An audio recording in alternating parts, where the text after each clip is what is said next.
Hai guys, selamat kembali ke Kupi-Kupi Go. Hari ini kita akan bercerita pasal animasi kartun tempatan. Di akhir setiap penjelasan ni saya akan berikan rating kepada kartun-kartun ni sebab saya sendiri membesar dengan menonton kartun-kartun ni. Jadi kalau anda mahu tengok rating saya tu pastikan ada tonton sehingga akhir video. Tanpa melengahkan masa lagi, hari ini kita akan kembali sedikit ke masa lalu. Kita akan melihat 5 kartun nostalgia sepanjang zaman Malaysia. Kartun nostalgia kelima kita hari ini agak menarik sebab ia dicatatkan di dalam Malaysia Book of Records sebagai siri kartun animasi pertama Malaysia. Ini ialah hasil karya kartunis Ibrahim Anon atau lebih dikenali sebagai Ujang. Pada asalnya, Usop Sontorian ialah watak di dalam buku komik Ujang. Inspirasi Ujang mencipta watak Usop ini datang dari siri kartun The Simpsons dari Amerika, tetapi dia menerapkan banyak elemen budaya masyarakat Melayu yang tinggal di kampung Parit Sonto Johor bersama ibu dan ayah, kakak dan seorang abang. Setiap hari, dia akan bermain di sekitar kampung bersama rakan-rakannya. Ada sahaja onar yang mereka buat. Dari kisah mereka membuat rakit menggunakan pokok pisang sehinggalah mereka tercedera akibat bermain mercun dan mariam buluh ketika hari raya. Gelagat Usop Sontorian dan rakan-rakannya ini mencuit hati para penonton. Hanya pada tahun 1996, barulah ia dijadikan sebuah animasi dan disiarkan di TV1. Setelah disiarkan, ia sangat popular di kalangan kanak-kanak sekitar lewat 90-an. Di luar negara pula, kartun animasi ini dikenali dengan pelbagai tajuk seperti Adventure of Usop ataupun Usop and the Gang. Filem animasi ini hanya bertahan sehingga tahun 1997. Walaupun begitu, siri kartun inilah yang menjadi penanda aras untuk kartun-kartun tempatan seterusnya. Okey, macam mana pula dengan rating Usop Sontorian ni? Dengan jalan cerita yang menarik, watak yang lucu walaupun animation agak kurang sedikit, ialah filem animasi pertama kan? Untuk memberikan hormat kepada filem animasi pertama Malaysia, saya akan memberikan rating 8/10. 4. Keluang Man 1997. Tahukah anda yang Malaysia pun mempunyai watak superhero ataupun adiwira kita sendiri ala-ala Batman dan Robin? Ini ialah Keluang Man. Dia bagai seorang pahlawan, menjadi pembela pada yang tiada upaya. Siarkan pada tahun 1997 sehingga tahun 2002 dahulu dengan lagu tema paling rancak di antara semua kartun-kartun lama. Kisahnya bermula dengan watak seorang lelaki bernama Borhan, seorang pesakit di sebuah hospital mental di Bandar Tumpoy. Pada waktu pagi, dia nampak seperti pesakit yang biasa, tapi tidak pada waktu malam bila dia akan mengenakan kostum merah jambu dan topeng coklat menjadi Keluang Man. Dia kemudian akan keluar dari hospital membenteras jenayah di sekitar bandar. Walaupun mengenakan kostum, Keluang Man adalah seorang lelaki biasa. Dia tidak memiliki kuasa luar biasa seperti boleh terbang ataupun boleh hilang. Tetapi dia seorang yang pantas dengan gerak langkah silat dan kelincahannya bergerak membuatkan dia hebat ketika bertempur menentang penjahat. Keluang Man tidak berseorangan. Dia mempunyai sidekick iaitu Tiong Man. Bersama-sama mereka berhadapan dengan musuh seperti Badut, Mata Batu, Johan Hitam, Samsir, Majid Kilat, Miao the Cat dan banyak lagi. Watak dan jalan cerita Keluang Man ni macam kenal kan? Macam copy-paste cerita Batman pula. Bila Batman mempunyai sidekick iaitu Robin dan musuh utama mereka ialah Joker dan Catwoman. Tapi berbeza dengan watak Batman yang serius, Keluang Man adalah sebuah watak yang ceria dan melucukan. Walaupun berhenti disiarkan pada tahun 2003 dahulu, Keluang Man akan kembali di dalam bentuk filem live action. Dilaporkan pada bulan Mac 2022, filem Keluang Man versi baru ini akan dilakonkan oleh Blon Palares sebagai Keluang Man dan Amirul Afendi sebagai Tiong Man. Tibalah masa Keluang Man untuk muncul semula dan berkenalan dengan generasi-generasi yang baru. Apa yang saya harapkan, diorang akan kekalkan lagu tema sebab itu adalah identiti dia sebagai Keluang Man. Rating untuk kartun Keluang Man. Kisah Keluang Man ni lawak dan lucu walaupun jalan cerita dan juga watak copy-paste daripada cerita Batman dan animasi dia kurang sedikit. Saya akan bagi 7/10.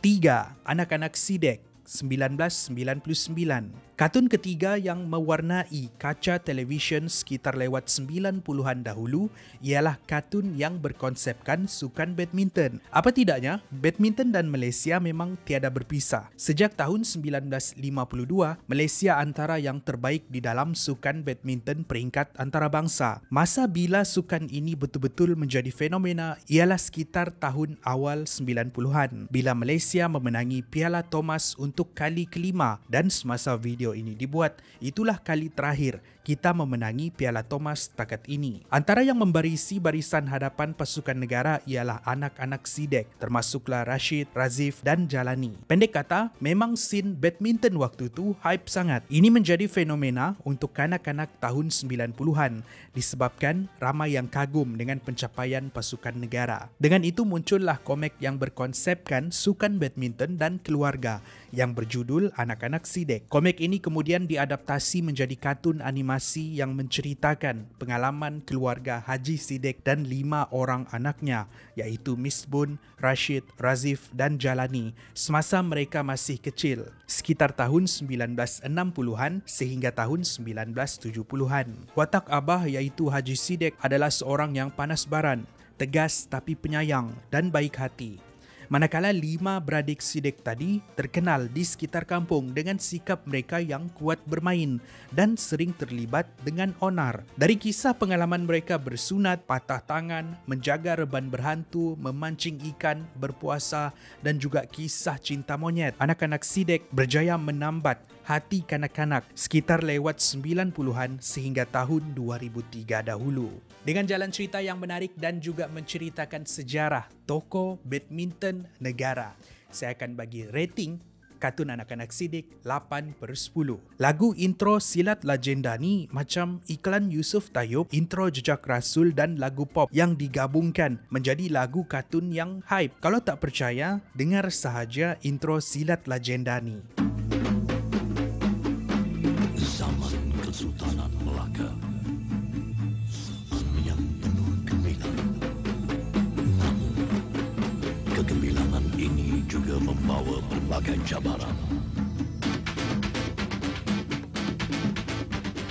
Tema lagu ni terbaik untuk menggambarkan kartun yang menggabungkan elemen sejarah silat Melayu zaman dulu dengan teknologi zaman moden. Watak-watak di dalam kartun animasi ini diadaptasi daripada tokoh pahlawan Melayu Melaka pada abad ke-15 dahulu, iaitu Hang Tuah dan rakan-rakannya. Namun begitu, kartun ini tidaklah menceritakan secara langsung sejarah zaman silam Hang Tuah. Jalan cerita kartun Silat Legenda ini telah dimodenkan mengikut cita rasa kanak-kanak pada waktu itu. Silat Legenda menceritakan kisah pengembaraan 5 sahabat iaitu Tuah, Jebat, Lekiu, Kasturi dan Lekir yang menemui senjata mempunyai kuasa luar biasa di Gunung Ledang. Dengan memiliki senjata ini, mereka memikul tanggungjawab yang besar untuk menentang musuh yang membuat porak-peranda. Musuh utama mereka adalah seorang wanita yang bernama Mona. Mona mahukan senjata yang dimiliki oleh 5 sahabat ini untuk dirinya sendiri. Namun begitu, rancangan Mona dipatahkan untuk mempertahankan senjata yang diwarisi mereka.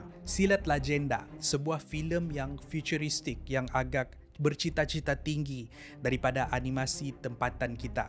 Saya akan bagi rating 9/10. Dan yang terakhir ialah kartun Kampung Boy karya Datuk Lat. Bermula sebagai komik novel pada tahun 1979, tidak sehingga pada tahun 1997 barulah ia diadaptasi menjadi siri kartun animasi. Kampung Boy menceritakan kisah seorang budak lelaki berumur 8 tahun bernama Mat yang tinggal di sebuah kampung di Perak sekitar tahun 1950-an bersama adik perempuannya bernama Ana dan rakan baiknya Bo. Di setiap episod akan menyentuh topik tertentu. Contohnya di episod Project Science Bo adalah tentang sains. Di episod Jutawan Dermawan pula ialah tentang menderma. ataupun di episod Ragam Wanita ialah tentang wanita. Dan di setiap episod-episod ini akan ada pengajarannya. Apa yang lebih menarik, kartun ini memberikan gambaran kehidupan luar bandar dengan menyelit tradisi masyarakat tempatan untuk tontonan semua. Bukan siri kartun yang calang-calang. Ia berjaya memenangi beberapa anugerah filem peringkat antarabangsa dan ia dimainkan di 60 buah negara termasuklah di Kanada dan Jerman. Itulah kartun nostalgia sepanjang zaman Malaysia yang terakhir. Dengan konsep dan jalan cerita yang menarik dan juga pencapaian Kampung Boy di peringkat antarabangsa, saya akan bagi rating 10/10. Itu dia perkongsian kita pada hari ini. Apa pendapat anda tentang kartun-kartun ini? Dan adakah anda setuju dengan rating yang saya berikan? Itu adalah pendapat saya sendiri. Macam mana pula dengan anda? Pastikan anda tinggalkan rating anda sendiri di ruangan komen di bawah. Kalau anda suka dengan video ini, pastikan anda like dan share. Akan lebih banyak lagi perkongsian menarik dimuat naik pada masa hadapan. Pastikan anda subscribe, like kami di social media. Saya jumpa anda di episod yang seterusnya. Kopi Kopi Go, menarik setiap hari.